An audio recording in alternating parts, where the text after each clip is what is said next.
From the dynamic city of Doha, the capital of Qatar, the stage is set for the opening round of the 2015 UIM Formula One World Championship for powerboating, the 11th Grand Prix of Qatar. Hi, everybody. I'm your host, Steve Michael, alongside my partner for our 15th anniversary year together, multi-time world champion Jonathan Jones, and we greet you live in the heart of the Middle East here on Doha Bay. But before we jump into the myriad of happenings along the paddock wall, let's set the stage by giving you a video postcard of this spectacular city as Doha here in Qatar.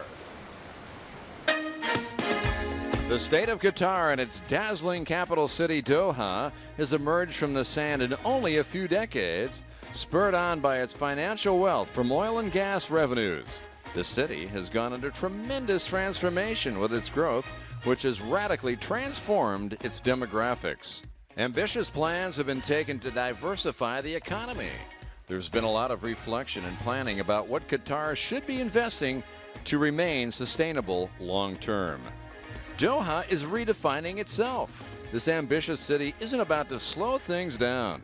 The developing nation of Qatar, absorbing the best of all nations that coexist, no more than a village in the world's richest city. Money brings growth, and with growth comes changes in values. Here locals have become a community. It's a young city that will, in time, reinvent itself again and again. Doha, Qatar. Welcome back to a gorgeous late winter afternoon here on Doha Bay. The race circuit continues to be groomed for safety year after year. This time around, it's a 5-turn, 1.76 kilometer course. And Jonathan, let's bring you in here. Talk about this course. It's tricky. Yeah, we've got obviously 4 left-hand turns and 1 right-hand turn down the far end. Trickiest part of the circuit is turn number 4. That's right down into the bay there because the wind has been coming in off the Arabian Sea and really chopping it up. So it's going to be a tough one out there today. The 2014 season was a special time with a new world champion crowned, and 3 drivers fought it to the bitter end. Here's a 1-minute look at on the amazing 2014 campaign. 2014 UIM World Championship opened up in Doha, Qatar. Alex Corella winning from 5th position to immediately take 20 big points. Later on in the year, we went off to the lovely city of Liuzhou in China. Corella wins for a 2nd time and is looking to move on and dominate this championship. But this is where it all unraveled for him. Then right here, you can see that Yusuf Al-Robian barrel rolling twice. And Alex Corella watched his teammate Sean Torrente win the race and get back into the championship in Abu Dhabi. It came down to the Frenchman, Philippe Shep, who came through strongly, winning after taking the pole and putting himself in the championship lead. And with 1 race to go, 3 drivers in Sharjah would determine the championship. Philippe Shep, the Frenchman, getting the coveted pole position. Alex Corella trying desperately to catch him to win 4 championships in a row, and he fell short. And for the first time in the history of Formula One, a Frenchman wins the world title. Fantastic year for Philippe Shep. Now 16 drivers from 11 different nations have come here to start this 2015 campaign. Let's take a look at the starting lineup. Sean Torrente, 2nd year in a row. He's on the pole. 2nd time Shep is starting number 2. And a great run for Ahmed Al-Hamli in a short boat. He's going to qualify 3rd. Sami Salia disappointed with his 5th. Jonas Anderson, the 2008 winner. And Catando in his 150th start. As you look farther down, Alex Corella, the big news, starting 10th. And for him, he is bitterly disappointed. We have lost already the Austrian as the rookie driver, Bernd Eisenhofer, has dropped out of the race because of engine problems. So he's been towed away from the starting field. So 15 drivers now ready to go toe-to-toe. 38 laps around this very difficult course. The open ocean off to our left, which is facing off to the right of the screen. And the Gulf here is going to try to play havoc with these drivers. This is not going to be for the lighthearted. It's going to be a real rough race. Can Sean Torrente, who has led the last 4 times here in Doha, win for the 2nd straight time and win for the 3rd time here on home waters for his Qatar team? The team down to 1 boat now that his teammate Alex Corella, who's moved down to Team Abu Dhabi, welcoming Guido Cappellini, the 10-time world champion. So as we look up, we wait for the light boards to come up. We're getting very close. And it looks like they're going to change the procedure. They're going to move the pace boat out. And actually, it's going to be a rolling start. So they bring the pace boat out. They've changed their mind. And they're not going to have a start off the start pontoon. So the lead boat we'll follow this boat, the two-seater Pace boat and celebrity boat that they use for putting on VIP rides, and also used for the Pace machine. So, okay, Jonathan, we're going to get the 15 boats out here. My question to you is, did we stir up the water a little bit more by doing it this way, or from the start pontoon? It's a toss-up. Well, you know, they've been worried all weekend, really, about the conditions here. And this afternoon, the UIM officials have been down onto the far end of the circuit, and it probably looks it is better, a lot worse, rather, than it looks from here. I mean, the downside is you're not going to get 16 boats herring into the first turn and all have it being let loose. The plus point about it, Steve, is that when the race starts, and they reckon it's going to start in the first 10 laps, it does mean that every boat is going to be on the circuit. So we're not going to lose any boats, which you tend to do on a normal start. And it really is going to be down now to the guys on this restart. They'll have their crew chiefs talking to them on the radio, watching Luis, the commissioner, the UIN commissioner, when he drops that flag and the race gets underway. The guys that have got these boats trimmed to perfection for maximum acceleration may be able to jump 1 or 2 slots. All right. Who are the winners? Who are the losers in this scenario? Well, I think the winners could be the Emirates boat of Al Hamli, because that boat does accelerate like there's no tomorrow. Losers, I don't know. It's very, very difficult to say. Normally, Sami Sergio on the restart is very, very quick. I mean, he qualified in 5th position, and believe it or not, almost knocked himself out this morning in qualifying. Came into the first turn, slammed the boat into the corner. The boat hooked violently. Probably, I think they said that it pulled something like 20 Gs as his head hit the side, and he could see stars for quite a few minutes out there, and that put an end to his qualifying, because we really thought that he may have been in pole position. But the guy that's got the lead is Sean Torrente. He's happy now because he knows that even if the boat doesn't accelerate that well, he's got the lead spot when the race starts, so he's probably the guy that is in the best position. All right, as they come off the turn, far side on the north side, here they come. Sean Torrente, Pace boat, still out there with them as they gathered up, and momentum started to build from the back of the pack. But the Pace boat continues to control the group of boats behind him, and Sean Torrente can feel the heat from the side of Philippe Shep, the defending world champion, a driver who won this championship last year in that #1 machine after winning pole the last 2 races of the year, winning the race from pole. And I'll tell you what, he had a great dynamic way to wrap things up. Now we hold our breath. The green flag is now in Luis Ribeiro's hands. We'll wait to see if and when he starts to wave the flag. You can expect probably on the back straight, where they have a long run. And that should be the determining factor as the drivers now go through turn number 2. Then there's the right-hander, turn number 3, which is 315 meters down. Pace boat now sliding way out of the way. Here we go as we take a look and we hold our breath in anticipation. Will they get the start from this point on? And as they build up the speed and the momentum, the officials still haven't dropped the flag, even though they're pushing hard as they go by now. The speed and acceleration's been picked up, and now the leader holds back as Sean Torrente backs up, and everybody closes up on him as we wait to find out when the commissioner will drop the flag as they come out of turn number 5 down the front straightaway. Now the anticipation for the green flag begins.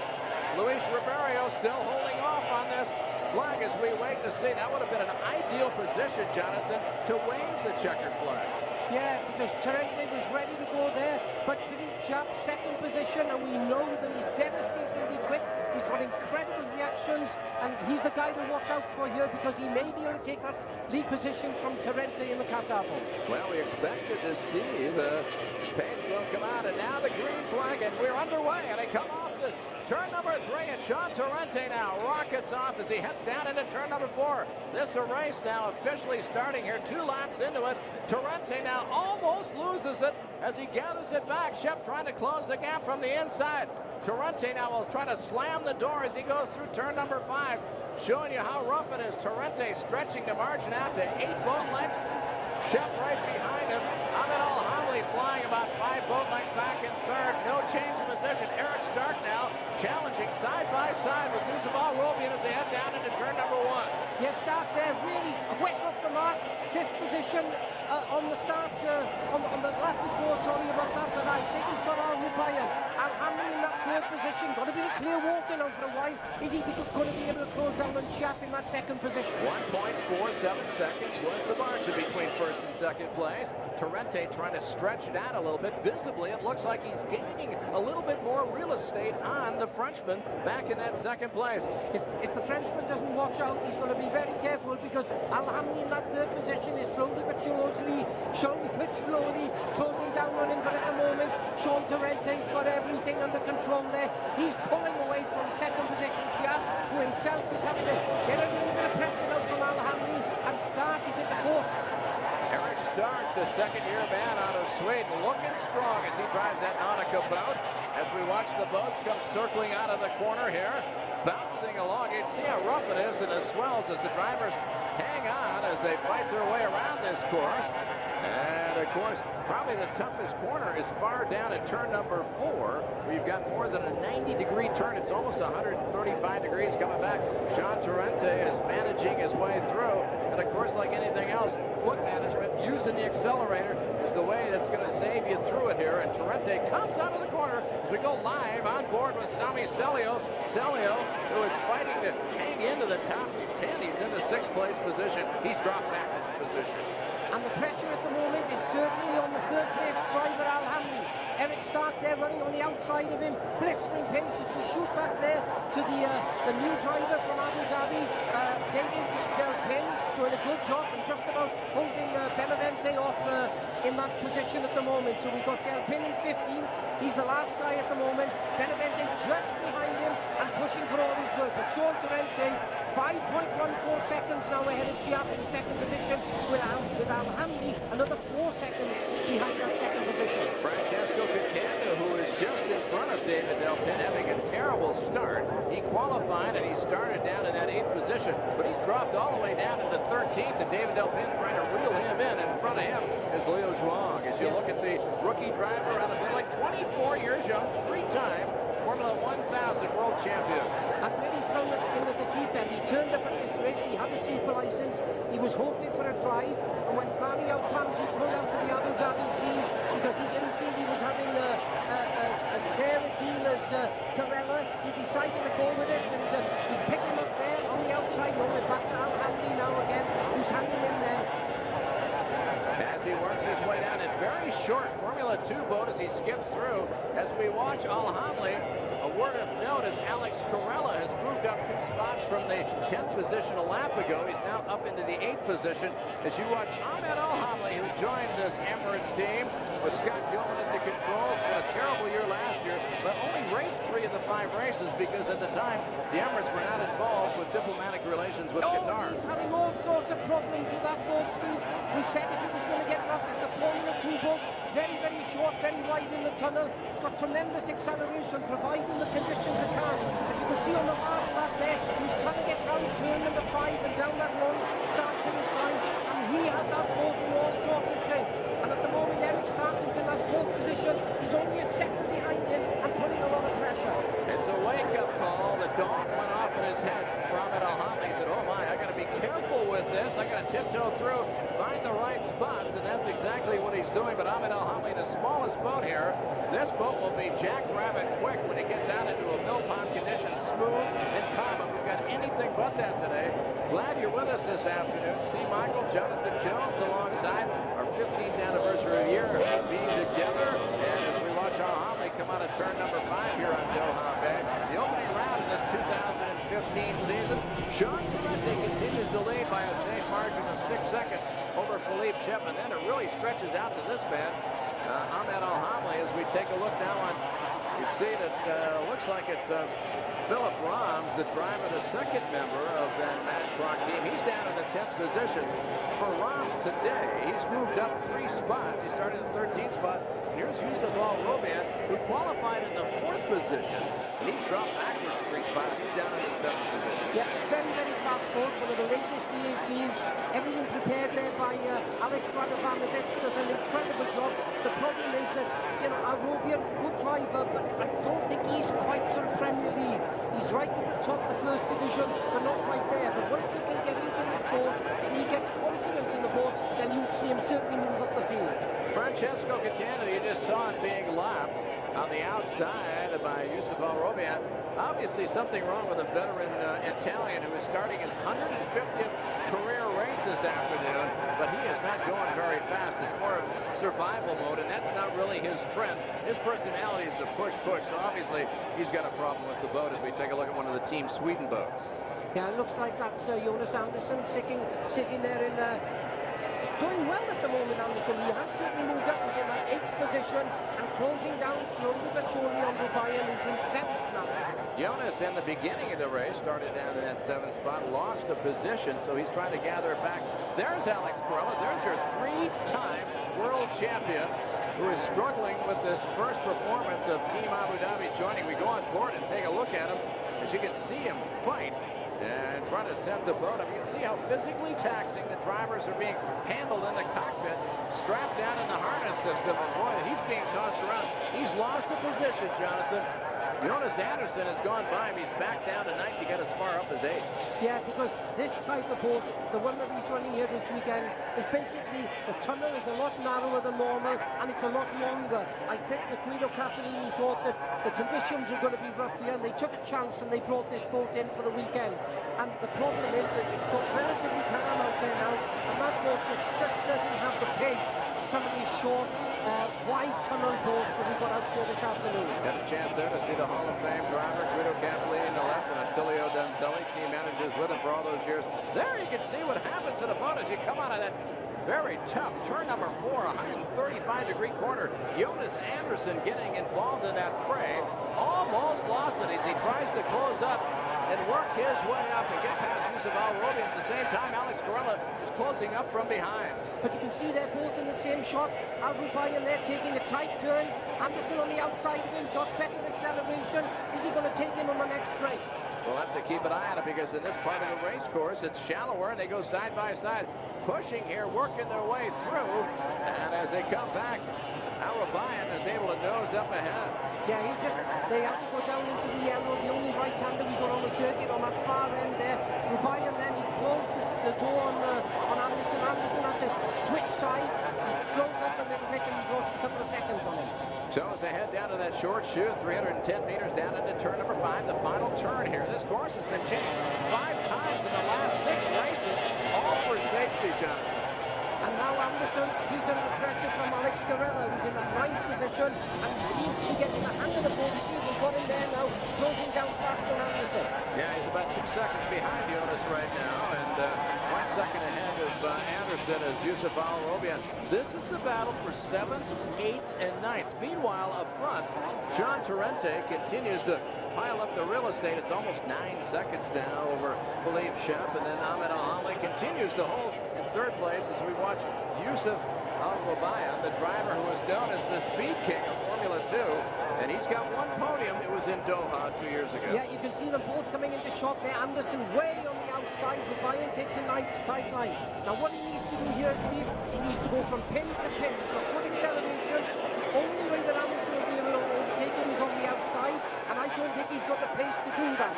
And I reckon that his team crew, his crew chief, have said, just keep it tight, keep the boat on the water, make sure that when you get into the turn, you accelerate well out of it, and you should be able to keep ahead. He's changed his strategy somewhat, and it seems to be working. Jean Torrente now starting to make a move on some of the back markers, lapping the slow boats. And you can see here's another great battle. This is between Eric Stark in the 51 machine and Sami Celio. Stark in the 4th position. There is the 2-time world champion, Sami Celio, who is looking for his 12th career victory. We go on board and look at him being tossed around. Oh my, the finish star, 39-year-old, 17-year racing veteran, hanging on it. Look at his head almost hitting the cockpit. That happened today in qualifying. His head hit the cockpit, but he was able to continue on in that 2nd lap, and right now he's hanging in there. That's right. What they've done is the governing body have decided to make the cockpits that much wider. Now, when we had the tighter cockpits, the helmet was snuck with like a foam surround on it, and it couldn't move. Now that these cockpits have got wider, you can see that the driver's head is getting thrown right and left all the time. And this is what happened this morning with Celio. When he came into a turn, lost control of the ball, and it more or less knocked him out. He was unconscious. But you can see there, he's running on the outside there now. Start pushing for all he's worth, just about being able to keep ahead of him in that fourth position. He had a good run for Jesper Fors, who is right behind this group. He's back about 4 seconds, but for the man who's only starting less than 10 laps in his career, as he's running strongly in his fifth start. There we can see Stark, you can see Sammy Celio trying to take him on the outside there. Can he do it? Because they're coming down the far end of the circuit. No, Stark cuts him off there and goes round the right-hander. Sammy has to back off, and he's got another chance now. He may get something out of him. You can see Celio there. And look at the way that his head is being thrown around in that cockpit as he goes around the circuit here in Doha. A real Scandinavian scrum between the Swedish driver and the Finnish driver as they come out of turn number 5. There's Celio back behind him. Looks like Stark was able to gain a little ground as he tried to move up a little bit, force back Celio. So Stark gained a good second on Celio. Celio struggling a bit in that fifth place. Stark doing his best now. He's only 2 seconds back of third place Ahmed Alhamli. So the driver from Sweden is doing his best to get on the podium this afternoon, almost at the halfway mark. Yeah, but he looks a little bit ragged out there now. He needs to concentrate. He needs to keep tighter lines out there, Steve. Because the problem is he's carrying the speed, but he's having to go way, way wide on some of these turns. And the distance that he's having to go around there means that he's losing ground. And Alhamdi at the moment, sitting quite comfortably there at the moment in that third position. And Stark doesn't have an answer for him. The one thing he'll have to watch is if he doesn't go pin to pin, Celio's going to bounce on him and take that fourth slot away. There you see a good run. That's the difference between third, fourth, and fifth place as they continue to close up. As this battle continues to heat up behind Ahmed Alhamli, who's in that third place. Now he is only about 1.5 seconds ahead of Eric Stark, who is about 2 seconds ahead of Sami Celio. And then Jesper Fors wants to get in the mix. So the difference between third place and sixth place right now is less than 5 seconds. Yeah, it's really tight up there. But look at the gap that Torrente has got now. 11.3 seconds ahead of Chap in that second position. Boy, is he carrying some speed out there. The boat looks perfectly balanced on the water, Steve. And he's been able to run flat out all day. They're well prepared for this event. And he's going to be the benchmark this year, I'm sure. He has lapped everybody. He's moved past Philip Rons in that 10th place position. Celio continues to nip at the heels of Eric Stark. He's getting closer. He likes the outside lane. Now Stark's in the middle of the sandwich as they make the move for fourth place into third. Yeah, you can see there Stark trying to get Alhamdi. Alhamdi keeping a tight line on the inside.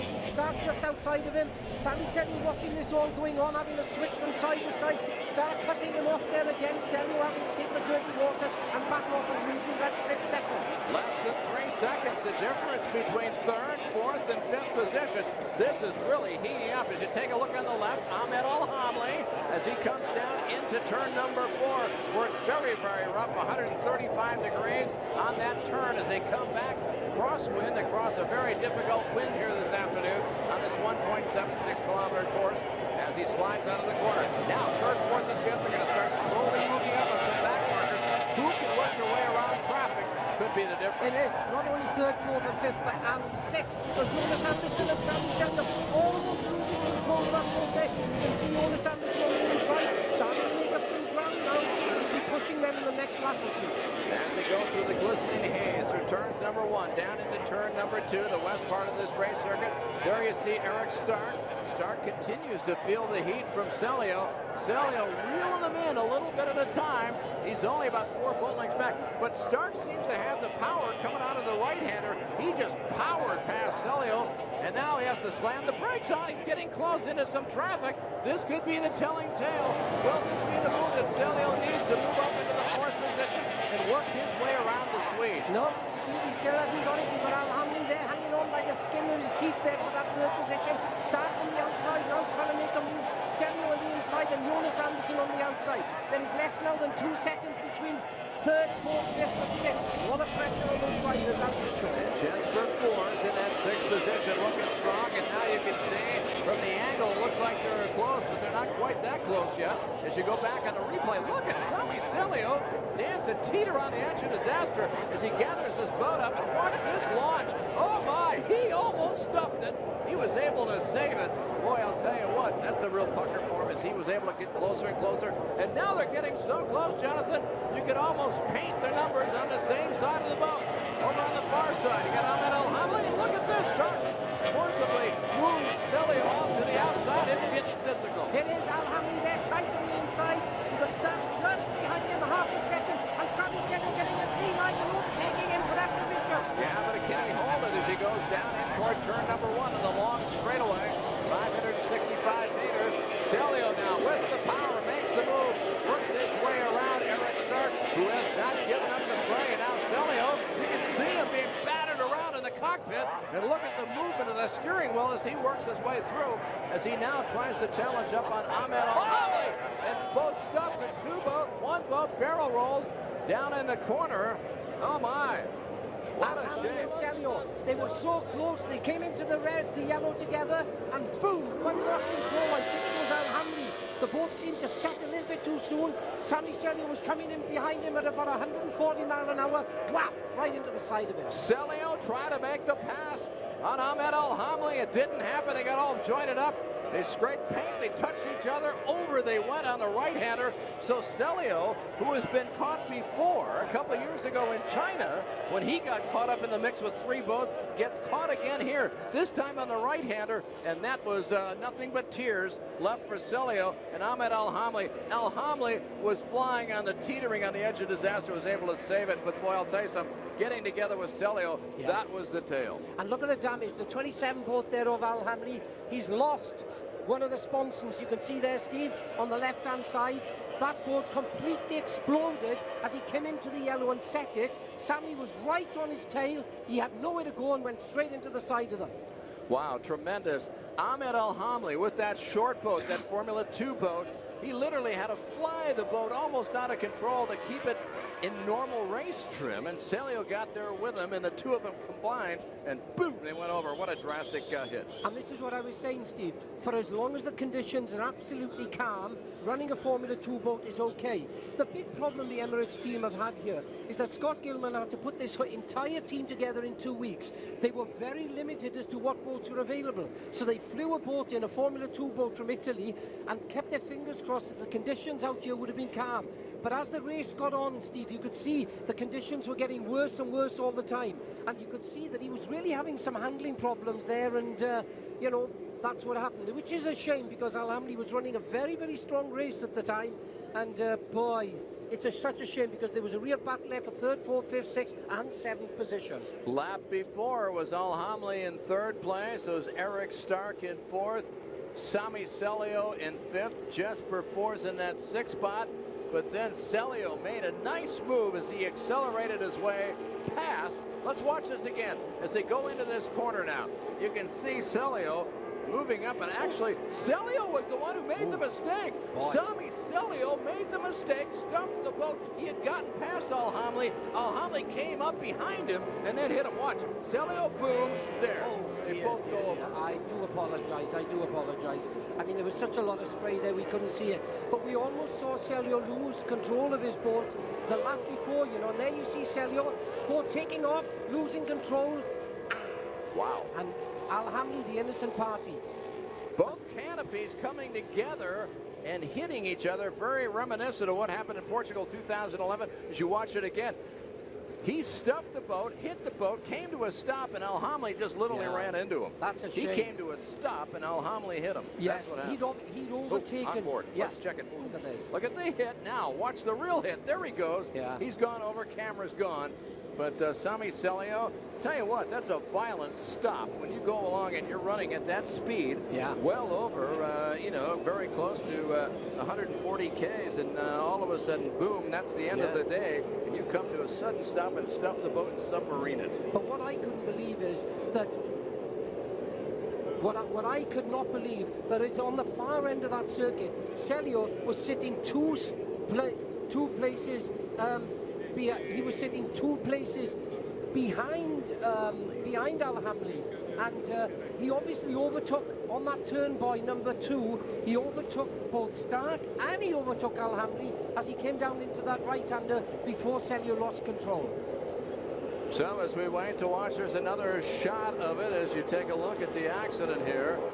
And it was a violent collision. Oh boy, that certainly was, Steve, wasn't it? Yep. Crikey. A hard-hitting spot. And Celio, well, hats off to him. He got to the outside, found the opening. But I'll tell you what, looks like he was running out of room trying to get into that right-hander. And then he made the mistake, stuffed it. Boat came to a stop, and boom, Al-Hamli hit him. Yeah. And they both went over canopy to canopy, literally, it looked like. So, yeah. 2 hits. They hit twice. But what amazed me was that coming in, just before coming into that turn, boy, we could see all the boats. And Celio was 2 boats behind him. So not only did he overtake Philip Roms, but when he came round that bottom turn, he took Al-Hamli as well on the outside, and he had about 30-40 metres ahead of him when he came into that yellow, and the water conditions obviously quite difficult there. He set the boat, but he set it a little bit too hard. The boat dived in, and Al-Hamli, oh boy, he had nowhere to go. Celio walked right into his neighborhood. He had nowhere to go but run over him, and the 2 of them violently rolled over canopy to canopy and came to a complete stop. And Ahmed Al-Hamli is his boat's being towed away. And we hope the drivers are both okay as they work their way around. There's Alex Corella, the 3-time world champion, who finished 2nd in the championship a year ago. And he's working his way up. He's down into the 6th place position. There's Sami Celio's boat, the Baba boat, being towed in. They're both boats that were built by Massimo Ruggiero out of the shops out of northern Italy, just north of Malpensa Airport, west of Milan. And he's been making this traditional boat for the last 10 years, upgrading it. And as you mentioned more than once today, it's a short boat, it's an F2 boat. And really, these weren't the conditions that the boat was made for. But hats off to Al-Hamli. Yeah, exactly. He was running a strong race. Yeah. And he was driving literally, not over his head, but he was literally teetering on the edge of disaster the whole time. And then he faced disaster there. Yeah, and I do apologize for being wrong there earlier, but I just could not believe that Celio could have overtaken 2 boats in literally 100 meters and then pull away from them, you know. And then there was just that massive spray on the far end of the circuit. Difficult to see it from here, and unfortunately the guy that came out of it worse was Al-Hamli there, who had really nowhere to go. We saw Celio work his way past Stark down the front straightaway, working his way down into 2, and then he took up the chase for Al-Hamli. Stark right behind, and of course Jasper Ford's behind him. Yeah, but you could see, we had a picture of a slow-mo of Sami that lap before, didn't we? And the boat looked really, he had it aired out down the straight. He was going for it, there's no doubt about that. Almost losing control, but getting it back on the water, and then moving, as I say, up 2 slots, which was something unbelievable in that short distance, you know. And that's a shame, because there was such a battle there, wasn't there? 3rd, 4th, 5th, 6th and 7th. There was less than a second between each boat, and it was turning out to be one heck of a race. Well, the course rescue team looks like they're going to keep Celio's boat inside the course, possibly, for the time factor here. 25 laps gone of this 38 scheduled lap event here this afternoon. Let's reset it for you. Steve Michael with Jonathan Jones, many-time world champion, my partner. Welcome to year number 15. Good to have you here, and we'll take a look at the accident one more time. All right, there you see Celio on the left. He worked his way past Al-Hamli. Now he stuffs it and turns the boat right in front of Al-Hamli, really with no place to go. The 2 of them touch, and when they do, it looked like their canopies hit each other. Let's look at it again. He stuffs the boat turns. There's Al-Hamli, and they barrel roll to an immediate stop. You can imagine the pressure that they're going through here. Again, Celio, Al-Hamli, Celio now stuffs it again and turns, and wow. Well, he stuffed it, Steve, and then he turned almost, it. well, no, he almost saved it as well. Look, it went there, and he'd have probably got away with that had Al-Hamli not been so close behind him and closing down on him. Yeah, and Celio looks like after he stuffed it, he turned the boat, or it landed more to the left, and then Al-Hamli, not expecting that, rammed right into him, and then they both went over, and they came to an immediate stop, which was a very violent hit for these drivers. Yeah, my goodness, there's another shot from another angle there. But did you see how quick those boats came to a stop?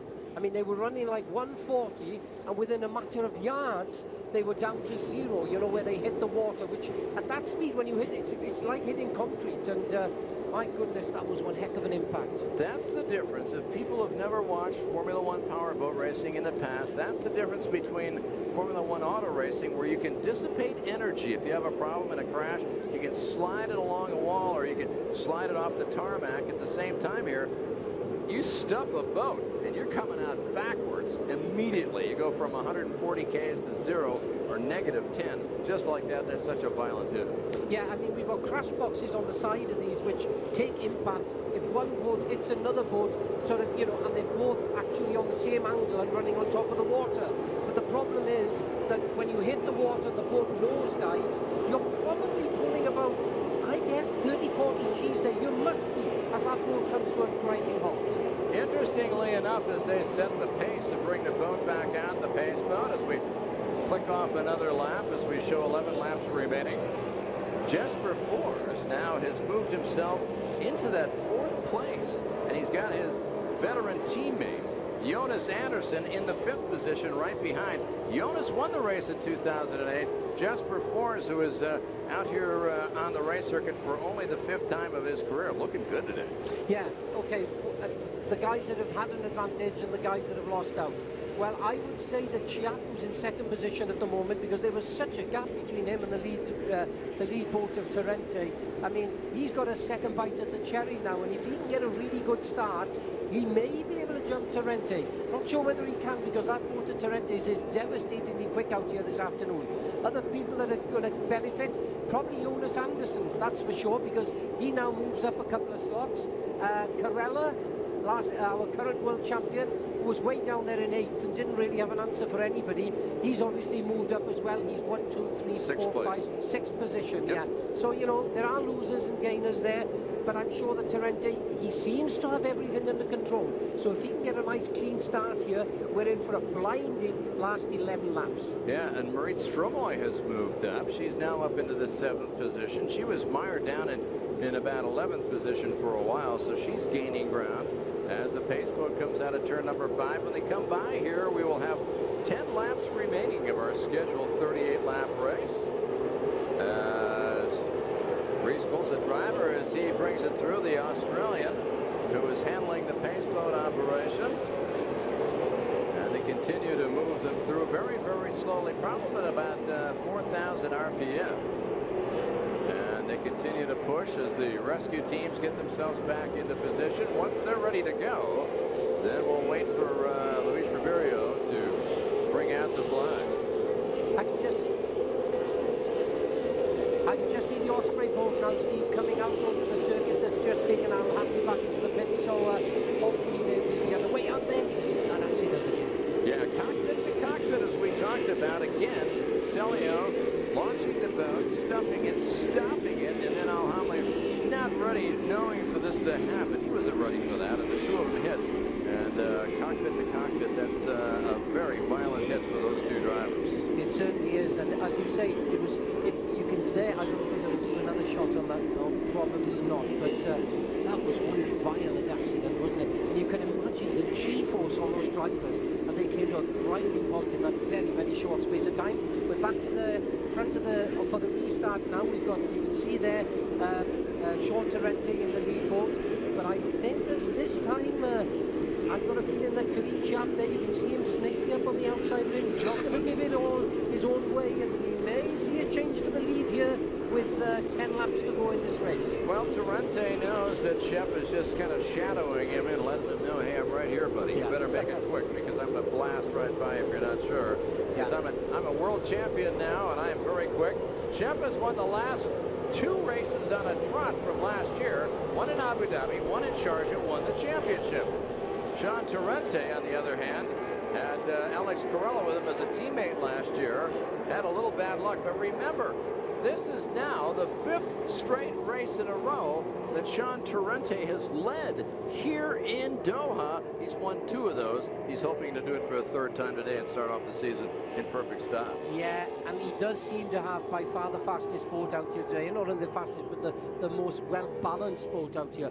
Tremendous acceleration, and he seems to be able to run over this water whether it's rough or calm. Well, we're getting word now, unofficially, but it looks like Ahmed Al-Hamli is on his way to the hospital, which is normal, and we're getting word that he's doing fairly well, but they're going to take him to the hospital and observe him to make sure that he is going to be in tip-top shape. So guarded condition, Ahmed Al-Hamli on his way to the hospital, and good news because they're saying it's not as severe as at first they thought might have been feared. So anyway, okay, so we know that much, and we know that the pace boat continues to roll on here with the yellow flag. And if they come around one more time, then it'll be 8 laps to go before we complete the opening round of this championship. I see the Osprey boats are back on station. They'd taken Al-Hamli in there to the ambulance, and I did hear on the radio that he's looking okay and he's going to the hospital for a checkup. So really lucky to have got away with that. Pace boat's still out there. Everybody in position. Surely we're going to see a restart now very, very soon. Well, as we take a peek with the pace boat now, Shep trying to get aggressive, move up closer, as is Eric Stark back in the 3rd spot. And we've got 3 Swedes, 3rd, 4th, and 5th place positions behind the Frenchman, Philippe Shep, who's in 2nd place, and the American Sean Torrente, who has been leading this race since the opening lap. And we realize that we're getting very, very close to the end of this race as we wait to see the race official, Luis Ribeiro, the race commissioner, move the pace boat out of the way. He wants to make sure that everybody is in the correct order, and if they are, well, then he'll think about moving the pace boat out of the way and giving the drivers a chance to accelerate fully down this race course. So maybe here it's going to happen, Jonathan. Let's see if they move him off turn number 4. See if Reese Cole slides himself out of the way, and that will be the indication that we're getting very close. Now Reese Coles, let's see if he goes around the corner. He does. Will he get out of harm's way? Possibly. Sean Torrente slows up the order. Everybody's starting to bunch up a little bit more. Coles now trying to carry the field through one more time as he heads down in toward turn number 5. Yeah, he's right into the last turn now, as you said, turn number 5. Looks like he's going to peel off any minute now. We'll have a restart. So with the lights on and the pace boat, the lead of the order continues to be Sean Torrente in 1st place with the Qatar team. Philippe Shep, the new defending world champion, in 2nd place, qualified 2nd, continues to sit in 2nd. Torrente had the pole. And in 3rd place is the youngster Eric Stark, 4-time Formula 2 world champion in that 3rd place position, just ahead of fellow Swede Jesper Fors in his 5th start ever of his career, his best being a 6th place performance.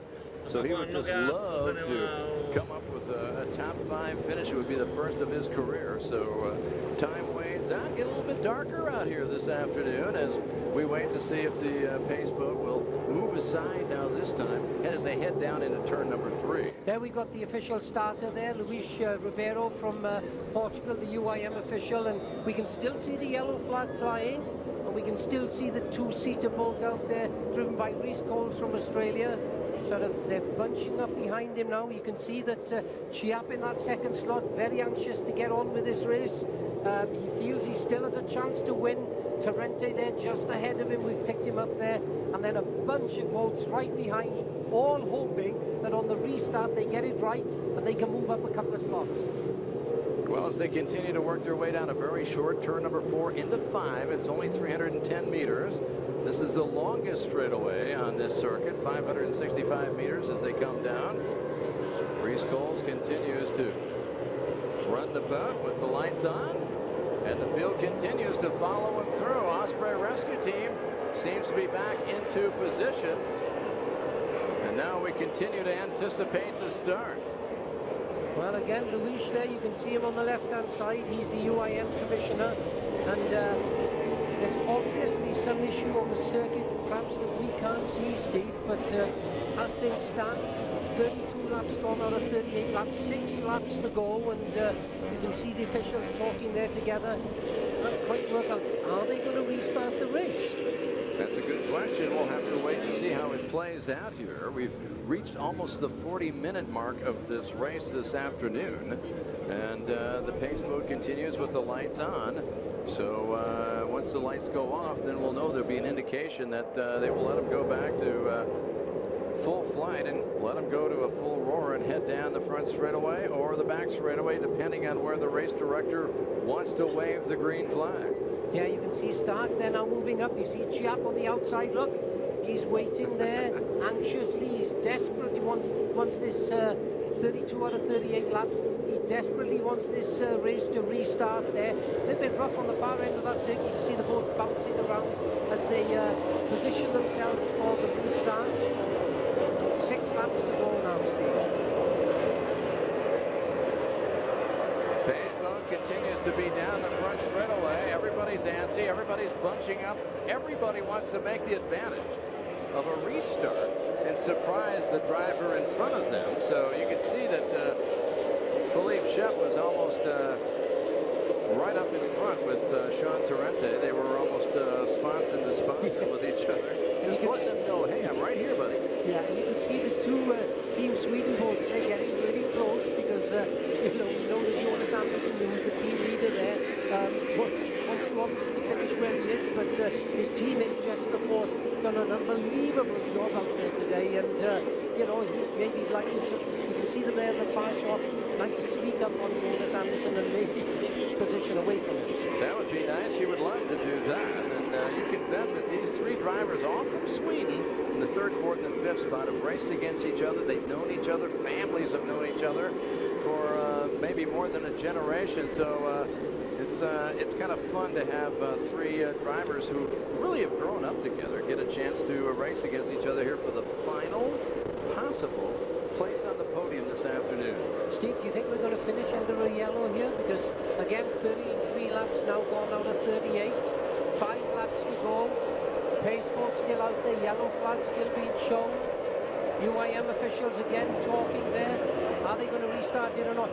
The problem we have is that, we might run out of time for this race. Not only laps, because the race has to finish within a certain time, and I don't know quite what's going on.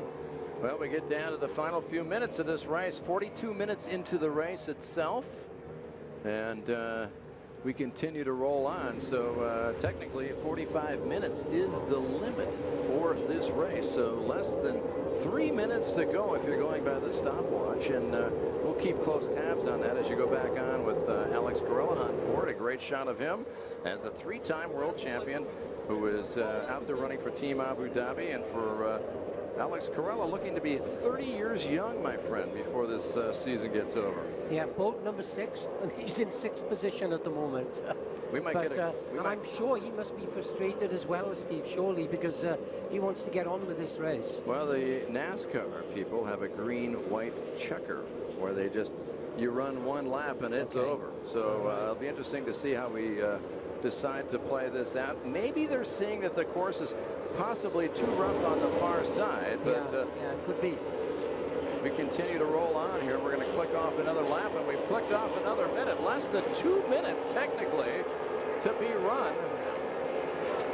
And one of the drivers from Team Sweden is pulling off. What a shame, Jonathan. He has disappeared. And let's talk about this long time where these engines are running maybe at 3,000 to 4,000 RPM. Does that create havoc with the engines themselves? Well, sometimes it can on the fuel management boxes, because these engines like to be running either just a tick over or at maximum speed.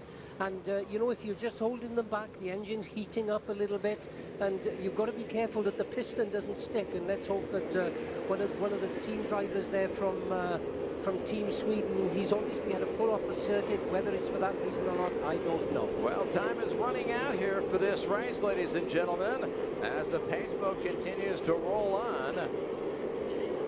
And it looks like this race possibly could be coming to an end if the pace boat doesn't roll off and give them one more lap, because we are now less than a minute to go in the time. There's a record time, and I'll tell you something, the time here on the clock is supposed to be 45 minutes. That's the maximum you run the Grand Prix. We are now at 44:20, and as the pace boat will circle around, we keep our eye now officially on the starter, and the checkered flag comes out, and Sean Torrente wins for the second time in a row in a very unusual way to wrap up this race. We went about 10 or 12 laps with the pace boat, but obviously the commissioner decided that the conditions were too rough and we ran out of time. So hats off to Sean Torrente, the American for the Qatar team, and this team continues to roll on. They have now won a total of 6 races in the last 7 starts here in Doha. Only the 2012 victory by Ahmed Al-Hamli snapped that string. Yeah, and I mean, Torrente really, he's been the benchmark all weekend, isn't he? When he really wanted to put the hammer down, he was really quick, and you can see there Brendan Power, who runs that team, very, very happy. This is their home Grand Prix, and this is the one Grand Prix they really want to do well in, and exceptional out there this afternoon for Sean Torrente. And Alex Canzi, one of the few Italians that elected to stay with the team after Alex Carella went to Team Abu Dhabi. He's elated, and of course the Team Abu Dhabi members came down to congratulate him too. Attilio Donzelli. Great sportsmanship here along the paddock, and a great day of racing, and boy, it was rough, it was tough, it was physical, and we were kind of hoping to see that 3-man battle, those 3 Swedes fighting together, but actually we ended up losing Jesper Fors. What a shame for the driver who was starting his 5th start. He ended up dropping out with about 2 laps to go, finished unofficially in that 12th place position, but had we gone back to green, we would have had a great battle of Swedish meatballs going on at that 3rd, 4th, and 5th position. That would have been fantastic. Yeah, and it must be disappointing for Force there, you know, because he was right behind Jonas Anderson, sitting in that 5th position. And I mean, he really had pushed all afternoon, and I think he deserved that position. But there we see Sean Torrente, winner of this Grand Prix here in Doha this weekend. Unbelievable. He's a really good young driver, and he's matured over the last 12 months as well. You remember when he first started racing in Formula 1, he was very fiery and always had something to say, but he's really cooled off. He's sort of, I think at one time he was almost driving at 110%. Now he drives well within his limits. Brendan Power there, to be give him the credit, sets up a really, really strong package. All the guys have stuck with him this year, and of course he had all the attention here today, Steve, because they were only running 1 boat instead of 2, so it meant that he had about 12 mechanics working for him rather than 6, and so he was well supported all weekend. Sean Torrente out of Miami, Florida, in his 22nd start, wins for the 3rd time in his career. All 3 of those races right here in Doha. Congratulations to the 36-year-old driver who's elated. He's excited. Boy, I'll tell you what, think of the pressure that's going on. You know right behind you that you're going lap after lap with the pace boat in front of you. You can feel the feisty Philippe Shep right behind you, nipping at your heels a bit, letting you know that he's right there ready for the jump, and waiting, you know, antsy. Will we ever get this race restarted? And finally the officials just deemed it just too difficult and too dangerous on the backside of the race course. We couldn't really see it here, but they elected to shut it down, and Sean Torrente walks home with the championship, picks up 20 big points. Philippe Shep, the defending world champion, at 2nd now with 15. Eric Stark, what a great way to start for him. His 2nd podium finish of his career. He's got 12 points. Jonas Anderson coming in, the 2008 champion here, with 9 points in 4th, and then Alex Carella in 5th spot. So hats off to the 3-time champion. As you look at the other drivers who come down in the order here with points this afternoon, Bart Benavente getting the last point in that 10th place, and the unfortunate drivers that dropped out, including the rookie driver who didn't get a chance to run today because of engine problems, Bernd Eisenhofer, the driver from Austria. So the flags go up in the air. They salute the home driver. The home team wins here at the Grand Prix. The Qatar team is #1 again here in Qatar. Sean Torrente flying the colors for the Qatar team. And you know, Steve, I think if there's one race they needed to win, I think it was this one. because I think they wanted to show how dominant they were in the world of Formula One powerboat racing, especially on home soil. And you know, we've heard a lot of rumours this weekend about different things going on, and this has been a really good answer to any of those rumours.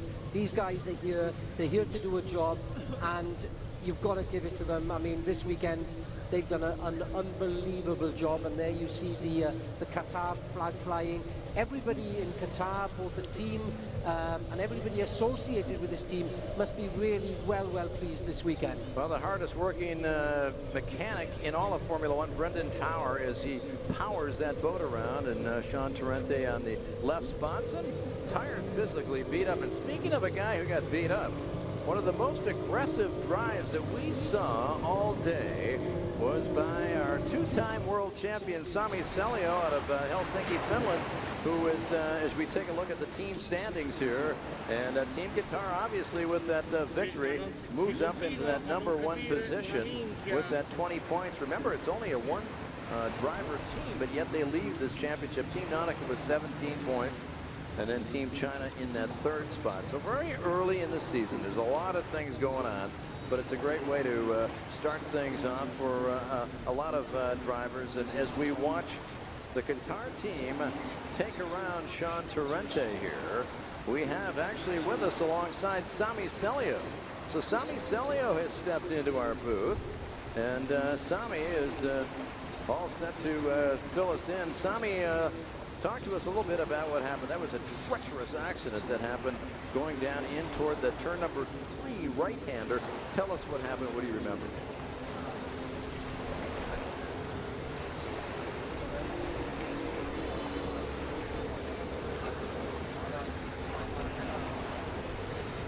Honestly, there was no sense in the certain point. It was absolutely too crazy, and they should absolutely stop the race already before the accident really happened. I had, there was the back markers going on, good, let's say I had the good speed. I overtake just Eric Stark, and I was getting the Ahmed. I was front of him, I passed basically him already, but the boat jumped, there was the really big rollers, jumped a little bit, hook.